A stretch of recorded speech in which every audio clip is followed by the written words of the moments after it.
going back to your statement that you are taking full legal responsibility to all the victims of war on drugs, both legal and illegal.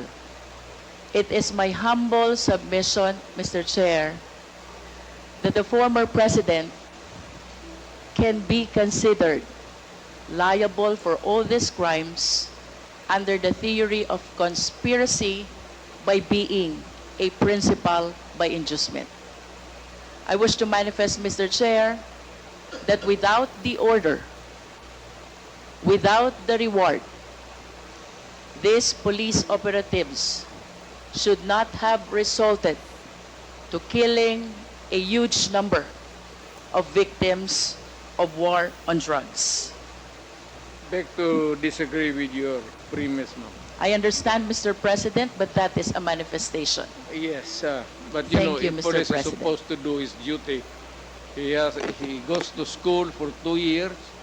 He receives instructions to how to go about his duty, and we have to give the presumption of regularity. That's a principle of law. Thank you, Na Mr. President. Pag every time na may ginawa kaya in your favor is the principle of regularity Presumption in the of performance regularity of duty. of performance of official duty, Mr. President. Thank you for your enlightenment. Mr. President, I wish to ask, with all due respect, considering your statement of taking full legal responsibility, both to legal and illegal activities, can Well- I equate this statement of yours to an extrajudicial confession of guilt? Well, in a sense, yes. Wala na akong magawa eh. Are you saying yes, Mr. President? Yes, because I ordered the campaign against the drug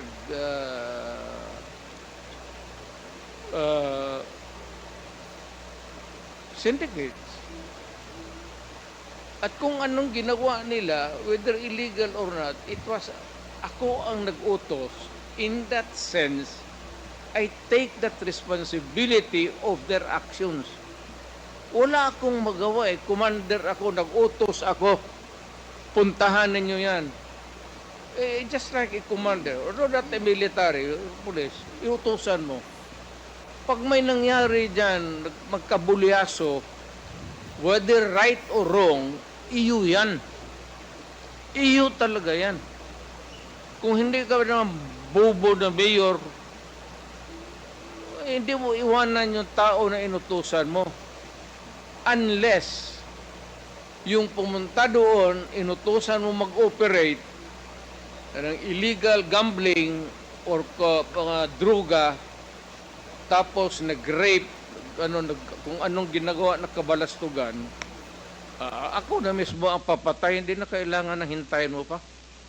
Mr. President, earlier, you conformed to my statement that I can equate your statement of taking full legal responsibility as an extrajudicial confession of guilt. You said yes to that.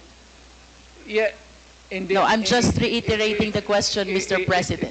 It's not about guilt or a wrong. What I'm saying is that yung lahat ng inutusan ko yung war against drugs, o yung isang platoon dyan o isang batalyon, kung ano yung ginagawa nila, kaya I take full responsibility for that.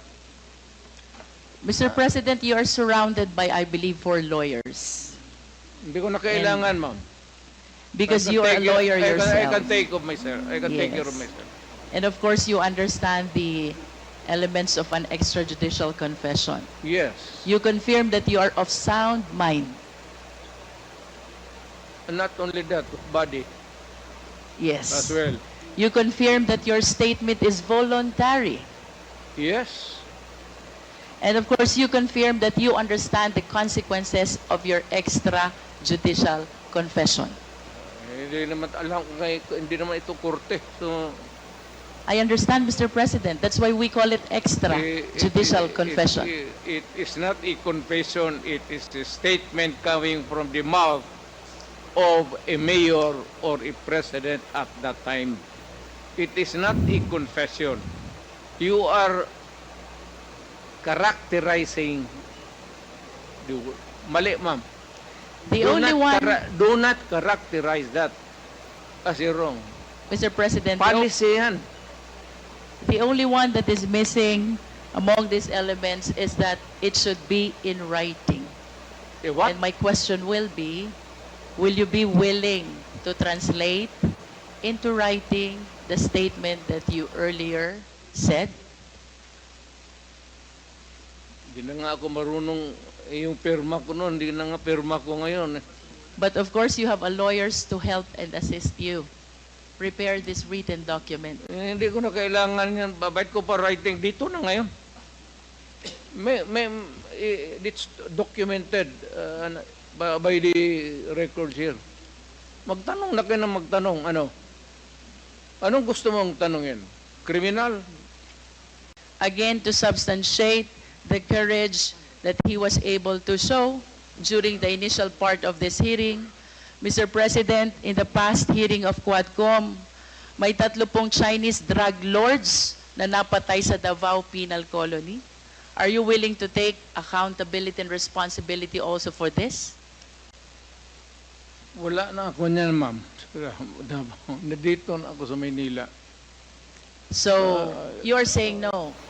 Oh, well, kung gusto mo isali yan, idagdag mo na, okay lang.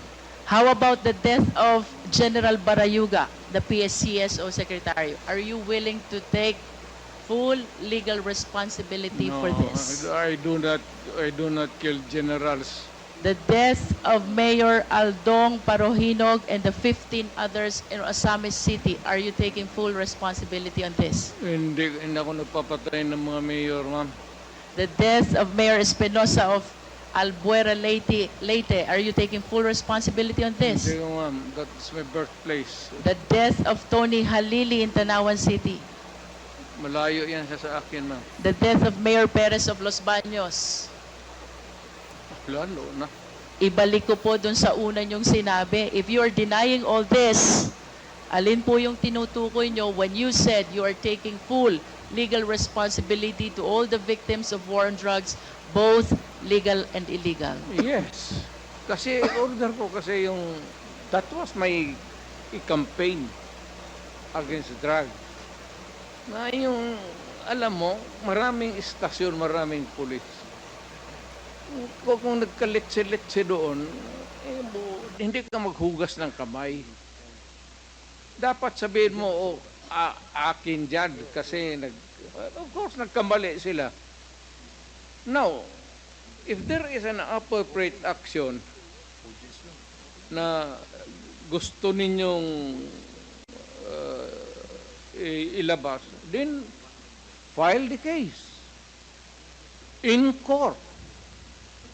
Wala namang pigil. Matagal na yan yung sabi extrajudicial killing.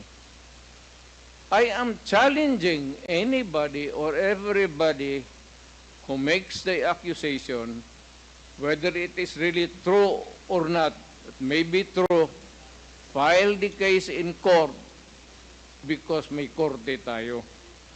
And even if I will admit na totoo yan, you have to go to court because I will make the admission there again. Are you saying, Mr. President, that when you go to court, you're willing to admit also your accountability for all the deaths during the war on drugs? Ay, of course, may abogado man ako, ma'am. Kung ano sabihin ng abogado ko, sunod ako.